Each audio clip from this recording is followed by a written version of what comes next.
Instrumento de medición, vamos a dar algunas definiciones que nos van a ser útiles para ir avanzando en este tema, y después vamos a tener una parte donde vamos a trabajar entre todos, vamos a resolver algunos prácticos, algunas cosas muy sencillas, para ir acostumbrándonos al tema este, que es uno de los temas fundamentales dentro de la certificación, que es el tema de manejar instrumentos de medición, el tema de conocer instrumentos de medición, de saber cómo se manejan, cómo se usan, para qué sirven, para qué se usan, ver los distintos tipos de instrumentos que tenemos para eso. Entonces, la idea es que ustedes conozcan o revisen, la idea es revisar o repasar todo lo que es la parte de instrumentos de medición, tanto analógicos como digitales, que se manejan en el campo industrial para ir formando los criterios de calidad que a ustedes les permita eventualmente rechazar o aceptar un elemento que les da para inspeccionar, o bien ver la medida de dimensionamiento de piezas que ustedes reciben, si están adecuadas a lo que ustedes en algún momento vieron en un plano, o si están dentro del diseño que correspondería. Entonces, vamos a ir viendo algunas definiciones sobre ese tema. ¿Sí? Entonces, acá la idea es identificar los diferentes instrumentos y aparatos de medición para ver la utilidad y la función que tiene cada uno según la aplicación que nosotros hagamos de él. ¿Sí? ¿Vamos hasta ahí bien? Sí. Vamos. Entonces vamos a definir lo que es como primera cosa metrología dimensional. Dice que es la ciencia que se ocupa de la misma definición, ¿no? La metrología dimensional es la ciencia que se ocupa de la medición de magnitudes geométricas. Entonces, ¿qué magnitudes geométricas yo podría llegar a medir? Yo podría llegar a medir, por ejemplo,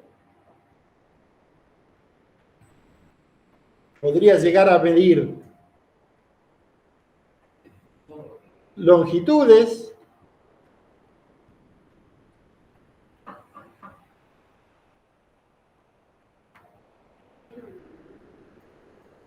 podría llegar a medir espesores, podría llegar a medir tolerancias. En muchos casos nosotros estamos midiendo, por ejemplo, recibiendo o midiendo ejes o alojamientos de donde van a ir colocados rodamientos, donde muchas veces los ejes por efecto, o los alojamientos, por efecto de las sucesivas colocaciones colocaciones y sacada de rodamiento, se empiezan a tomar desgaste. Entonces, nosotros ahí, ¿qué podemos ver? Si el eje o el alojamiento está ovalizado, si está cónico, por ejemplo, podemos llegar a medir en cilindrado, cómo está, si está bien cilindrado, por ejemplo, un cilindro de un motor. Podemos llegar a medir diámetros, como dice acá el señor. Podemos llegar a medir un montón de actividades que a nosotros nos interesan para nuestra profesión. Entonces, por ejemplo, longitudes, ángulos, planitudes, también podemos ver controles de planitud sobre superficies que nosotros vemos o que nos entregan rectificadas o lapidadas, a ver si eso está bien logrado, ¿sí?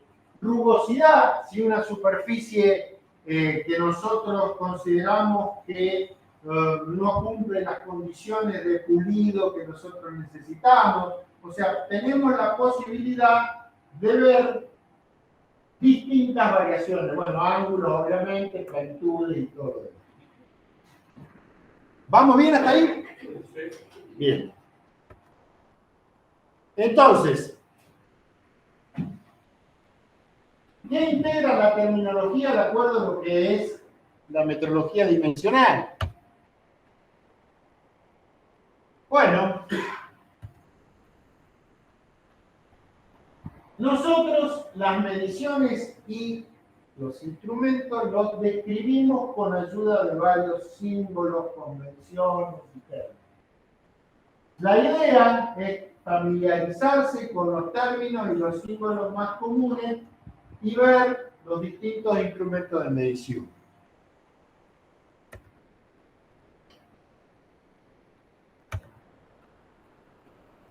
El campo, primera cosa que es importante.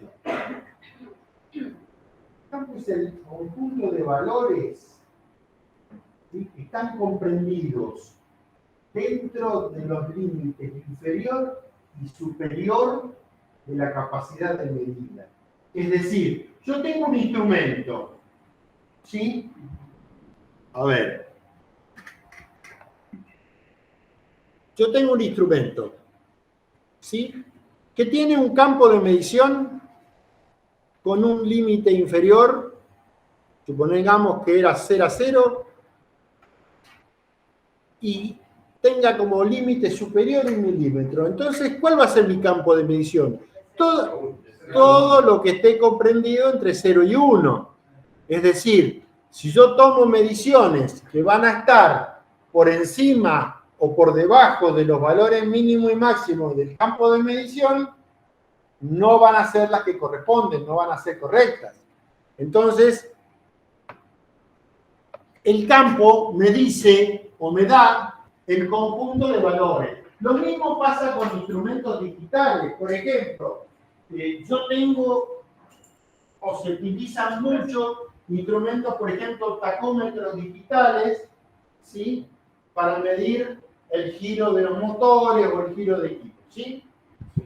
Cuando nosotros tenemos esos instrumentos digitales, fíjense que cuando ustedes lo miran en la etiqueta o en la caja o donde venga, les da el rango, el campo del instrumento.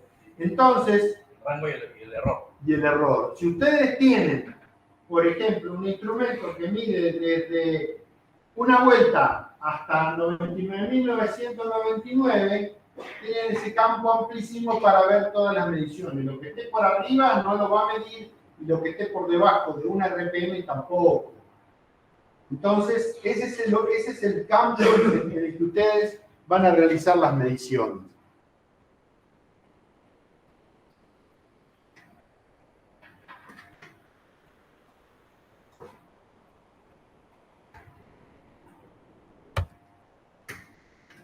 El rango, ¿qué es? El campo de medida para cualquier número de valores, que siempre deben estar entre el límite superior e inferior según las especificaciones del instrumento. Ustedes tienen un instrumento donde les indica cuál es el rango de medida que tiene, cuál es la máxima exactitud y cuál es la máxima precisión que tiene. Sí. Sí.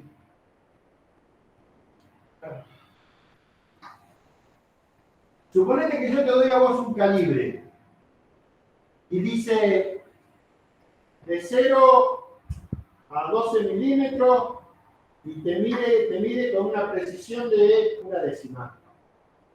Vos sabés que la medida máxima de precisión que va a tener es una décima. Si vos querés que sea más preciso, no, con ese no va a andar.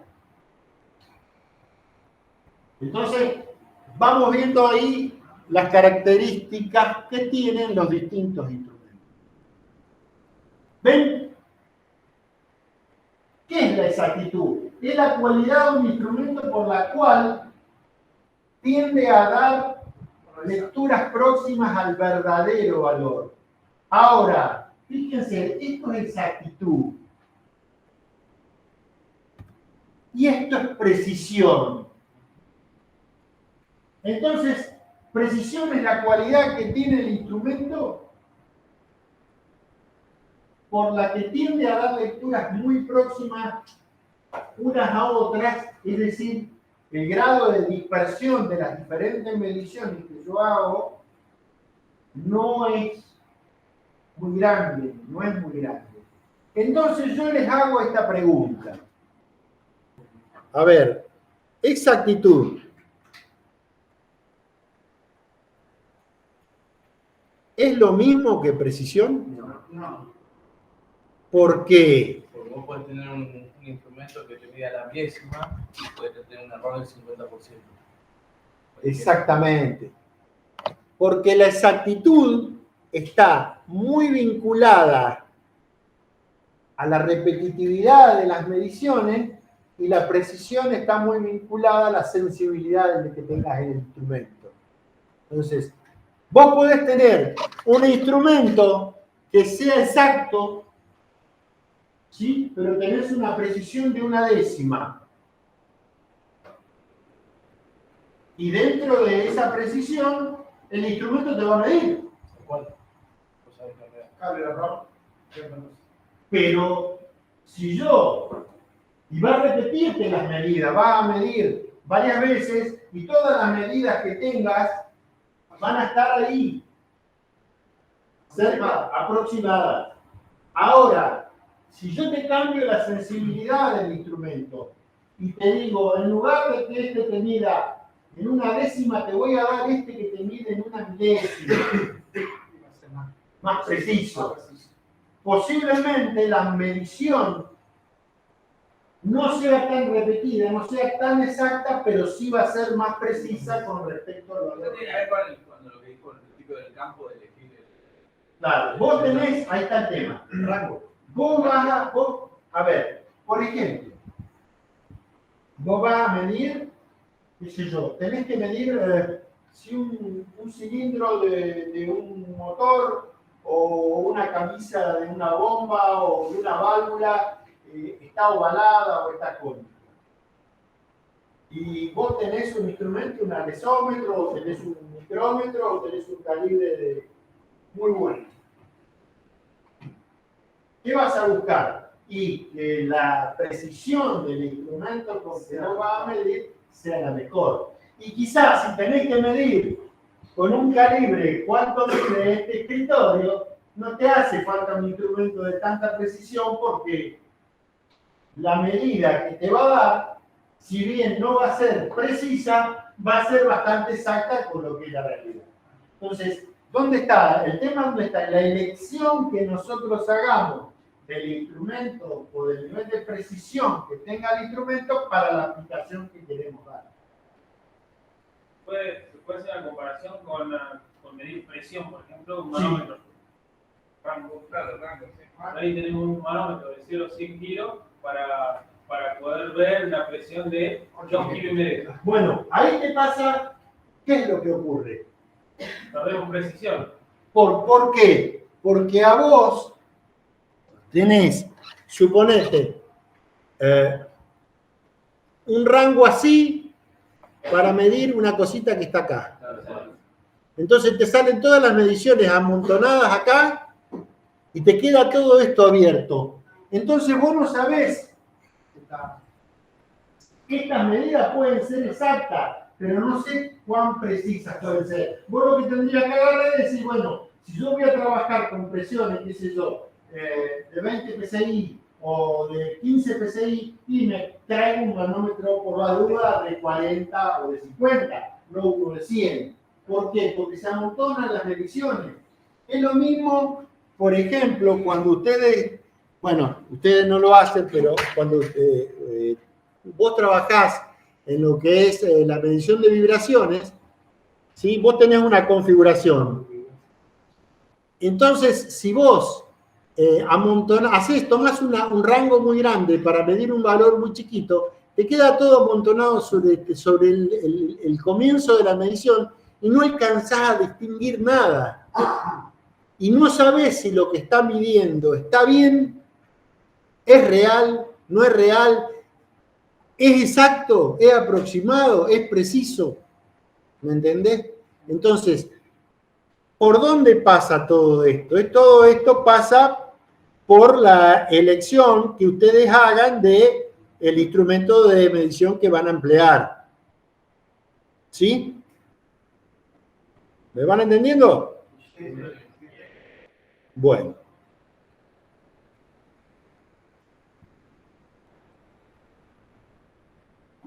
Entonces,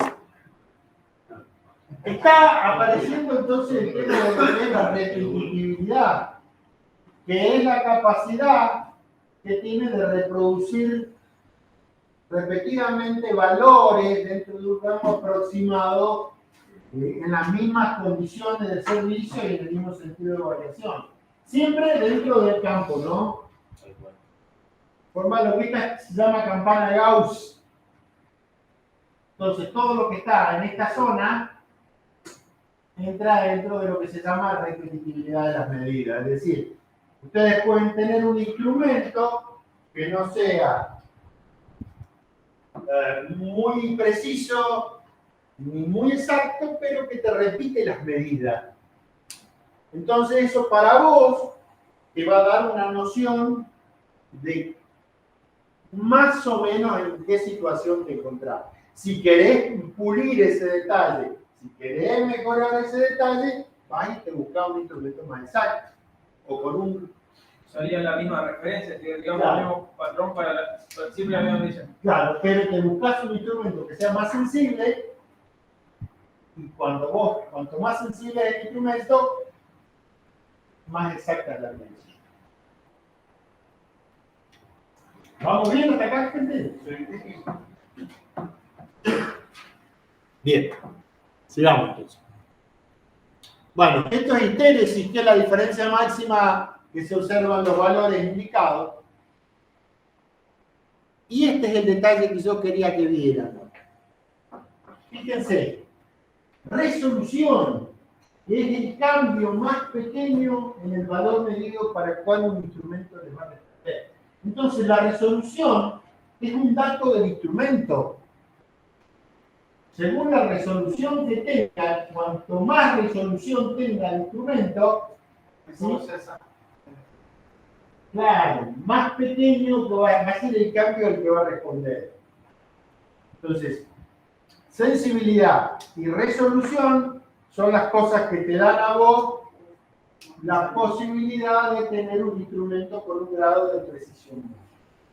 Pero vuelvo. La exactitud te da la calidad del instrumento. Exactamente. Pero vuelvo. Todo está ligado a la medición o a la importancia que ustedes le den a la medición que van a hacer. ¿Cómo? A lo que vayan a medir. Claro, obviamente, no es lo mismo. A ver, si vos querés medir, como te dije recién, esto es una cosa. Si querés medir un cilindro o un émbolo de una bomba, que puede llegar a estar deformado, ovalado, cónico, y que no sabés, o un eje o un alojamiento donde hubo rodamiento, que puede estar ovalado o cónico o fuera de tolerancia, y cuando vos vas a hacer el montaje y querés ajustar, creés que ajustaste, pero en realidad el ajuste no fue lo que debería hacer porque la misma deformación en el eje o en el alojamiento. Eso es un... Ahí estamos hablando de instrumentos que tenemos que tener precisión de patrones. Milésimas de milímetros. Un instrumento más preciso y más sensible a las variaciones, porque vos vas a hacer un control donde vas a ir viendo si un eje o un alojamiento está cónico o ovalizado. Entonces vos vas a ir haciendo un control donde vas viendo y vas tomando sucesivas mediciones. Si el instrumento no es sensible, no te las vas a usar.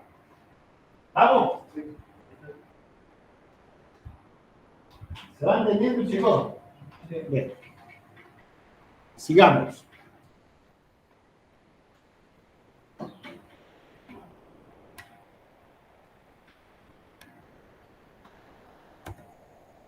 Esto es lo que hablábamos un poco recién. Fíjense que un instrumento puede ser muy exacto, ¿sí? Porque tiene todas las medidas cerca del valor verdadero. O puede ser pobre en la exactitud, pero puede ser muy preciso, porque te da un valor verdadero y medidas que están completamente fuera de tono. Entonces, esa es la diferencia que hay entre la exactitud y la precisión, que te la da la sensibilidad del instrumento y la elección del campo que vos uses. ¿Cómo, perdón? No estaba leyendo.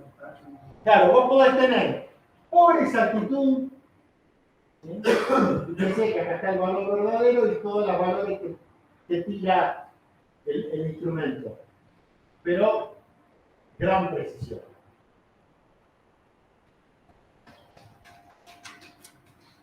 Bueno,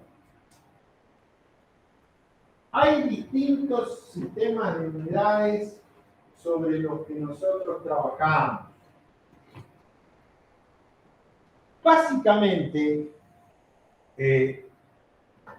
después de la última modificación, quedaron dos sistemas de unidades, digamos, fundamentales dando vuelta.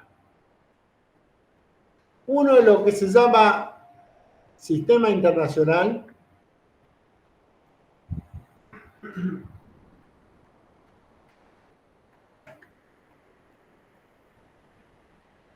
que antes se llamaba Sistema Métrico Decimal, después se llamó SIMELA y ahora se llama Sistema Internacional de Unidades. Y el otro que es el sistema inglés.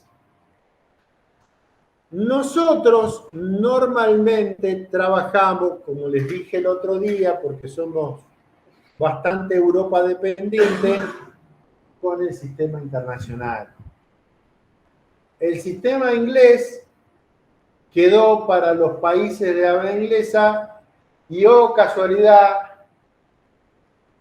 Estados Unidos emplea este sistema y es de donde vienen la mayoría de los equipos que ustedes usan.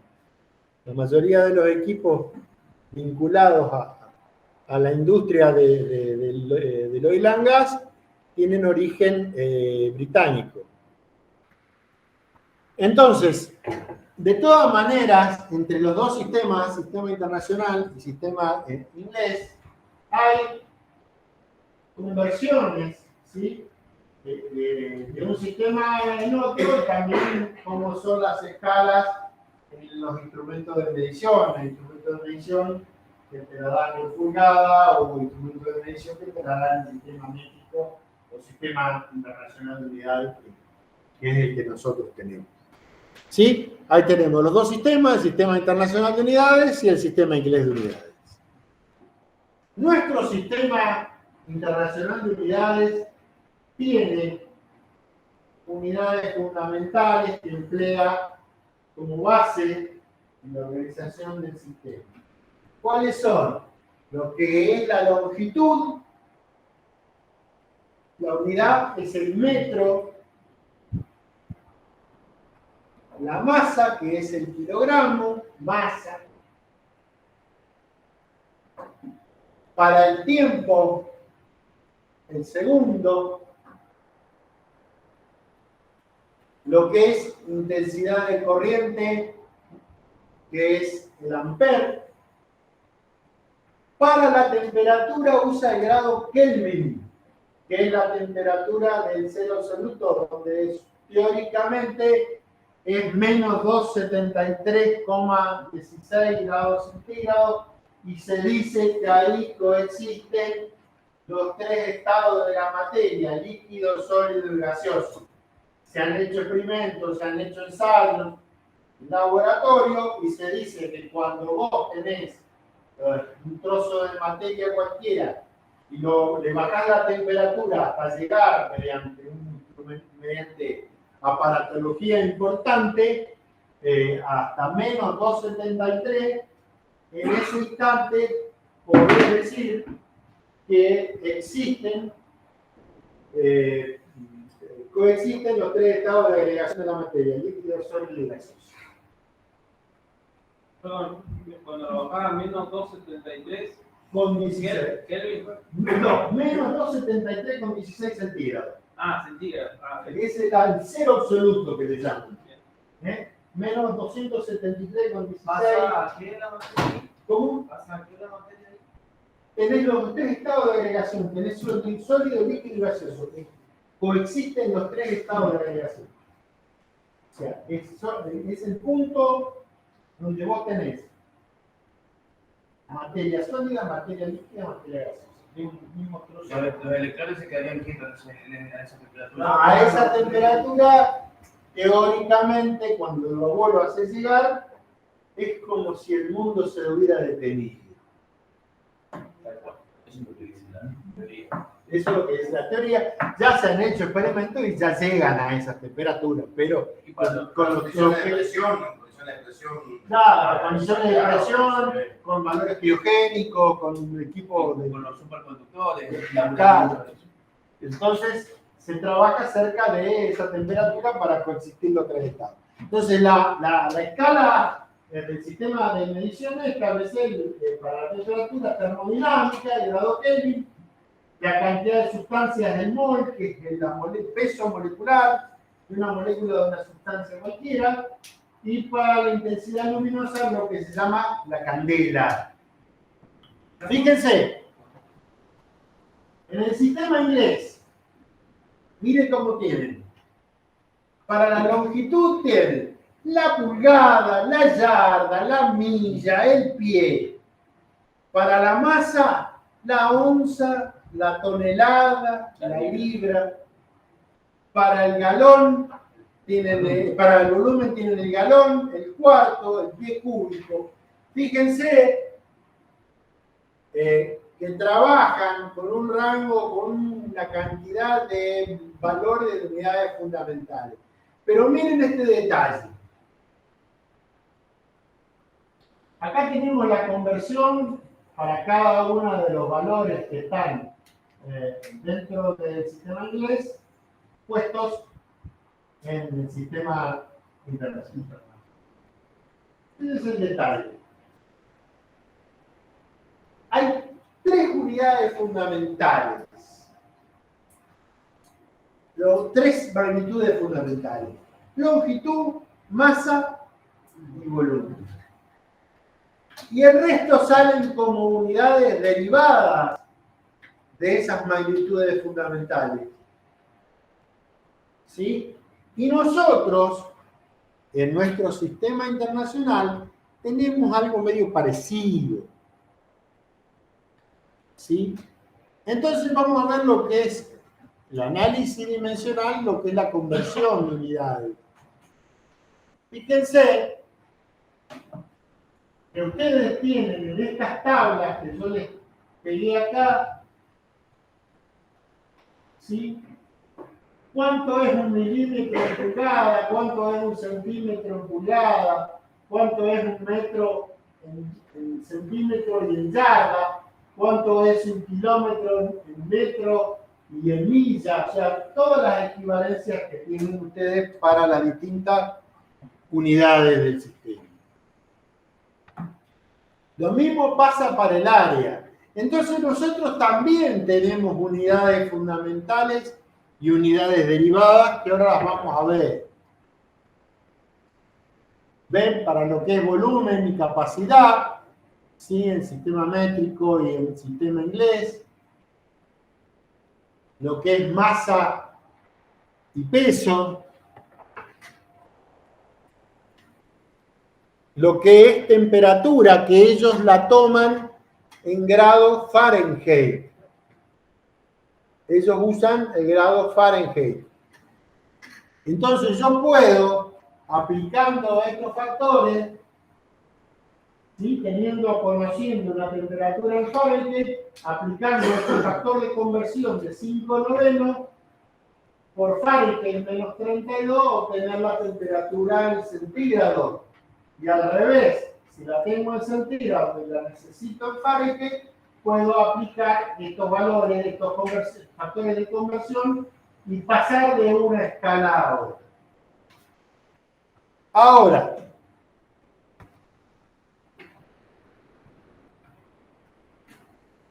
¿cómo manejamos las escalas en los instrumentos de medición?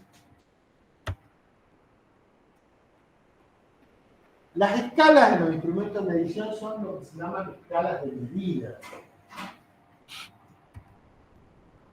Por ejemplo, ustedes toman un calibre o un vernier y van a tener una escala que está en milímetros y una escala que está en pulgadas.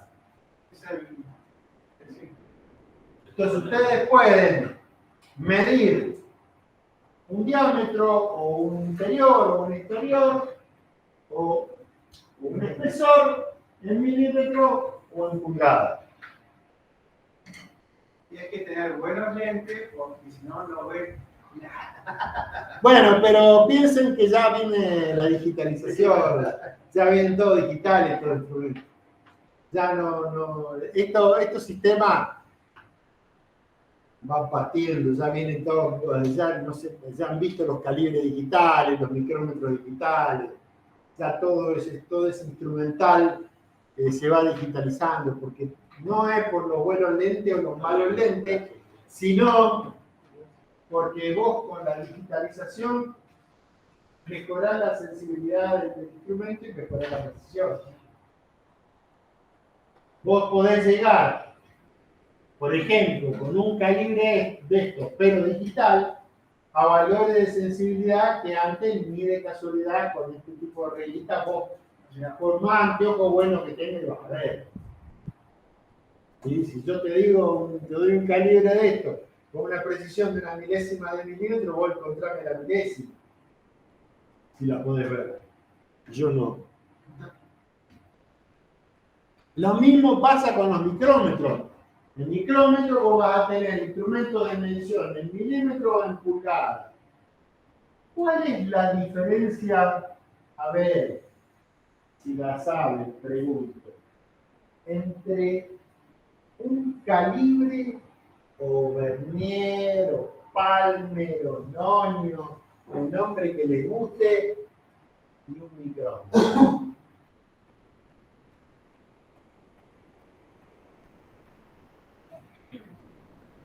¿Cuál es la escala? La medida. Bueno, Uno en milímetro y el otro en micrómetro. La sensibilidad que tiene el instrumento. Este es un instrumento que vos tenés un rango más grande y tenés una sensibilidad en la escala más grande. Vos esto podés trabajarlo a la centésima o a la milésima de milímetro porque tenés 4 escalas. En cambio, en un calibre tenés 1 y 2, con mucho. Acá estamos casqueando nosotros, así. Sí, Esto. No, Bueno, está bueno, pero a ver, está bien, está bueno.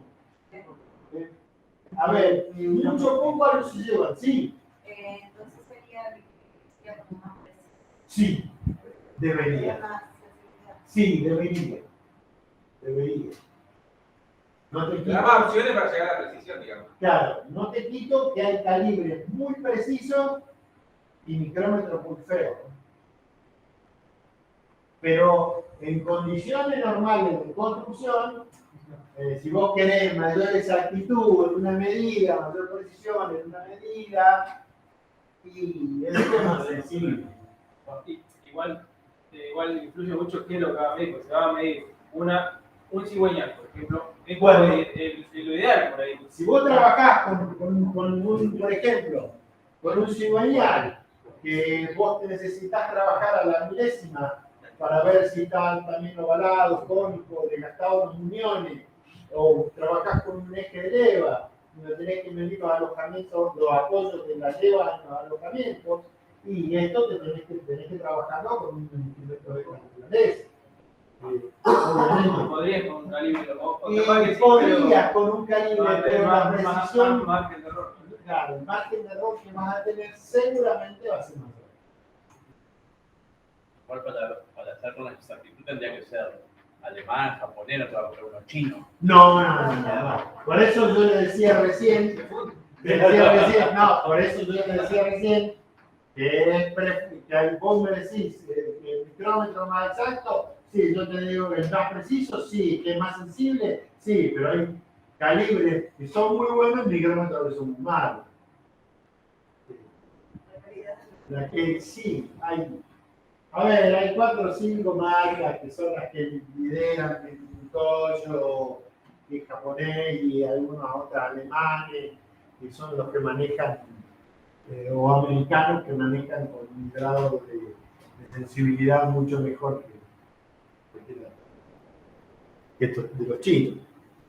El tema de las cosas chinas, me desvío un toque, está muy vinculado a los costos de fabricación. ¿A quién, no? A los costos de fabricación. ¿Por qué? Vos ves un instrumento minitorio, supongo. Ves un instrumento chino y el costo capaz que sea 2 o 3 por 1. ¿Cuál es la diferencia? Lo que me entrega este y lo que me entrega este. Lo mismo nos va a pasar cuando veamos rodamientos. Hoy el mundo está inundado de rodamientos chinos que cuestan muchísimo menos que un rodamiento de marca de primera línea, un SKF, un Fago, un SK japonés, un NTN, un Koyo japonés. Entonces, vos me vas a decir, ¿qué compro? Y yo te voy a decir qué aplicación le vas a dar. Tal cual. ¿Lo vas a poner en el lavarropa de tu casa? Es un rodamiento chino. Si vos sabés que el rodamiento de un lavarropa tiene una determinada vida útil, es blindado, y cuando la grasita que tiene adentro se seca, chao, fuiste. Ahora, si vos me lo vas a poner en una bomba centrífuga que gira 3000 vueltas y que tiene un motor de 450 caballos y que tira, qué sé yo, 150 libras por pulgada cuadrada de presión, y yo te digo ahí, date like, ponete algo de anillo.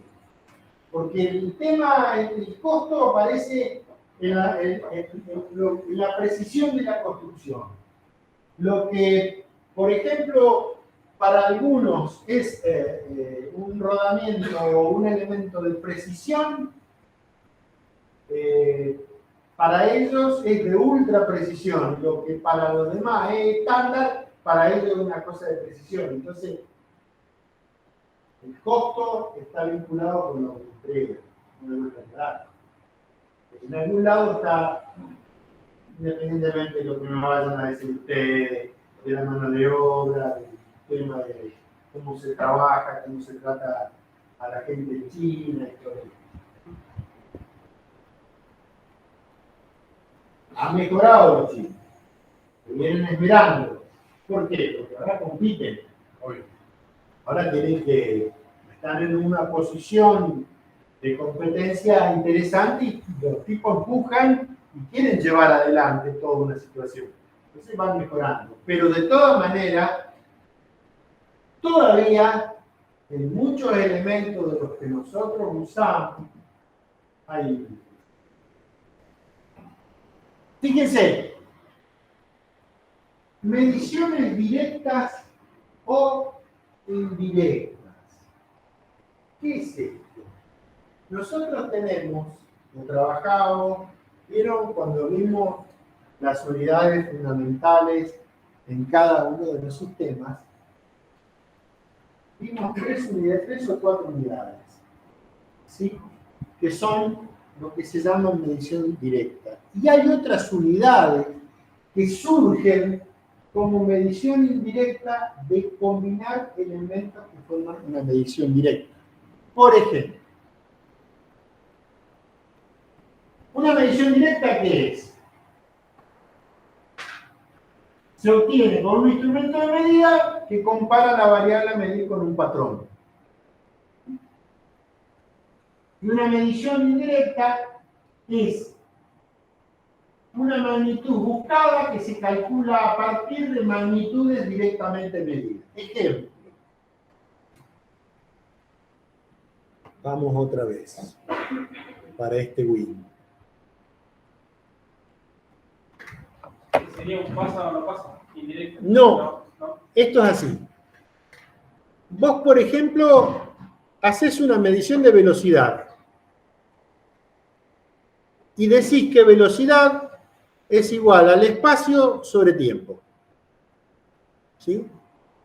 Ese espacio vos lo calculaste en metros y ese tiempo vos lo calculaste en segundos. Entonces la velocidad es una medición indirecta. Lo mediste Por- tiempo. Claro, porque vos tenés la cantidad de metros que recorriste en un segundo. Trabajaste con dos patrones o dos mediciones directas, Magnitud y tiempo. claro, dos magnitudes, la de espacio y la de tiempo, para llegar a formar una unidad de velocidad que es el metro segundo. Y esto yo te lo transporto y te digo, ¿cuántos kilómetros por hora anduviste? ¿A cuántos kilómetros por hora anduviste? Y también, ¿qué medís? Nosotros lo hacemos, más que nada los chicos lo hacen a diario eso, cuando miden la dosificación. Vos tenés un visor, ellos miden la cantidad de centímetros que baja, sabés la constante del visor, ¿no? Claro. Más el tiempo que tardan en... Claro, bueno, ellos lo que están midiendo es la viscosidad del líquido. No, en realidad miden la dosificación litros día que tiene, bueno. que está inyectando la Entonces, trabajan con litros día, trabajan con dos magnitudes que son de medición directa para obtener un valor de dosificación que sería una medición indirecta. La dosificación es una medición indirecta. Si yo, por ejemplo, digo, como decía el viejito Newton, que fuerza es igual a masa por aceleración, y la masa yo la mido, qué sé yo, en kilogramos masa, y la aceleración la mido en metros por segundo al cuadrado, ya fíjense que la aceleración ya es una medición indirecta, porque estoy trabajando con la masa, con la distancia que es metro y con segundo al cuadrado. Y esta medición de kilo masa por metro segundo al cuadrado tiene un nombre que se llama Newton. Y si yo quiero medir el trabajo, digo que trabajo es fuerza por distancia. Si yo el trabajo lo mido en Newton, la fuerza la mido en Newton, y la distancia en metro, obtengo una unidad de trabajo que se llama Newton por metro, Joule.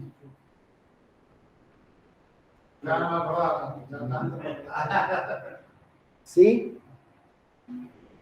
Y si digo que potencia es fuerza por velocidad,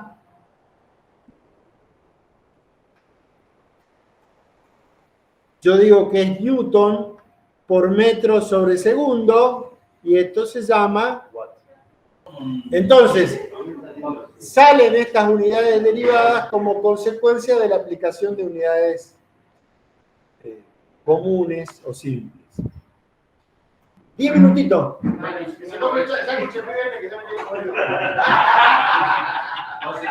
10 minutos.